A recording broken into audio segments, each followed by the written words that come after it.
While Papa fixed the shed door on Sunday, Ivy painted over the words on the back door of Yamoto's house and tried not to think about spies.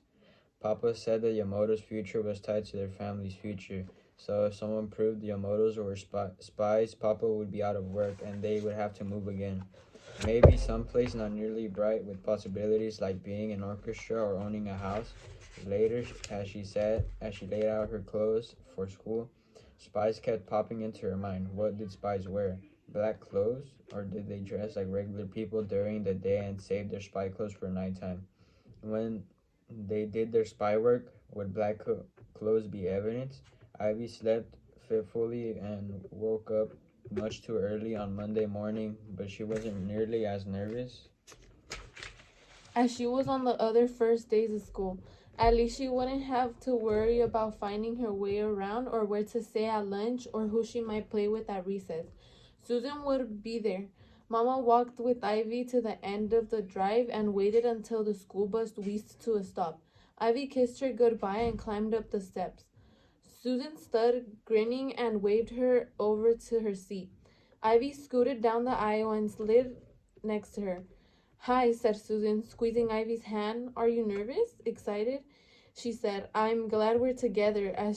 As the bus rumbled down the back roads, picking up more students, Ivy and Susan talked about how they would turn the wagon into a clubhouse instead of a fort. Finally, the bus stopped in front of Lincoln Elementary. Some of the students stood to get off, and Ivy noticed that others stayed seated. She stood as Susan scooted past her down the aisle. Ivy followed. At the front of the bus, the driver allowed Susan to pass, then put his arms in front of Ivy. Young lady, where are you going? Susan spun around and looked at Ivy, her eyes big with surprise, and then a seed of understanding bloomed on her face. She turned to the bus driver. Oh, she's just moving to the front of the bus, right? Ivy, she tilted her head toward the front seat, indicating where Ivy should sit. Save me a place on the way home, okay? The bus picks up at your school first, so you'll know. Get on before me. Susan hurried down the steps, waving and casting a worried glance back at Ivy. Your school? What was Susan saying? The bus driver shut the doors. Wait, called Ivy, turning to him. I'm in fifth grade at Lincoln. The bus driver picked up the clipboard and studied it. Ivy Lopez? Yes, this is Lincoln, Maine. You go to Lincoln Annex. The Americanization School next stop. American Nation? What did that mean? Ivy was already American. The driver put the bus in gear and it lurched forward. Ivy stumbled into the front seat. As the bus pulled away, a group of boys on the steps of Lincoln, Maine waved and sang, Old MacDonald had a farm, E-I-E-I-O. Ivy felt her chest grow tight. This had to be a mistake. She turned to look at the other leftover students. They didn't seem concerned one bit that the bus was leaving. They talked and laughed with others, and as nothing odd had happened. Several miles later, the driver stopped the bus and opened the doors. He called Lincoln Annex. Out the window, Ivy saw a long, squat building with a thin, corrugated roof in the middle of a dirt field. There was no flower beds, no ginormous or roses, no palm trees. This was her school. It looked like a warehouse for a farm equipment. That's when Ivy finally noticed that all the students on the bus and miling in front of the school looked the same, brown-eyed, dark hair, and olive-skinned like her. A boy from the back of the bus stopped next to Ivy and motioned toward the door, smiling. Without a word, Ivy slid from her seat and climbed down. She stood on the walkway, staring at the school as the students and parents fluttered around her. The boy came up beside her. I'm Ignacio. First day. From where? Fresno, said Ivy, still confused. So you didn't know there were two schools? She shook her head and looked down, feeling her face flushed with embarrassment. What grade are you in? Fifth, said Ivy. I'm in sixth. You'll like your teacher, Miss Carmelo. I was in her class last year. That is, you'll like her if you're a good student. Ivy stood a little taller. I had the best grades in my entire class at my other school. Ignacio puffed his chest, and I'm the fastest runner in 3 countries. I hold the school track record. I have medals and everything. Ivy crossed her arms. I was going to perform on the radio. He laughed. Come on, radio star, I'll show you your room. And in case you are wondering, yes, it's as bad as it looks.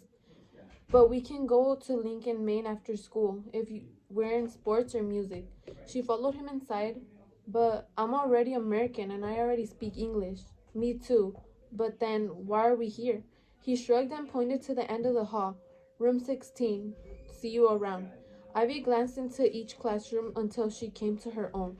Miss Carmelo and wisps of a woman with a black bun on her head greeted Ivy and found a desk for her next to the windows.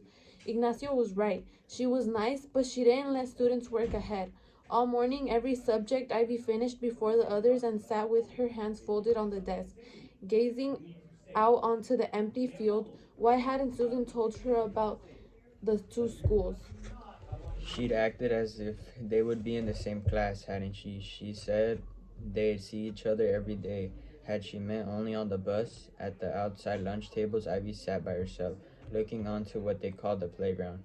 A weedy acre with chain link fence around it. There was no blacktop area painted with 4 square courts and a hopscotch.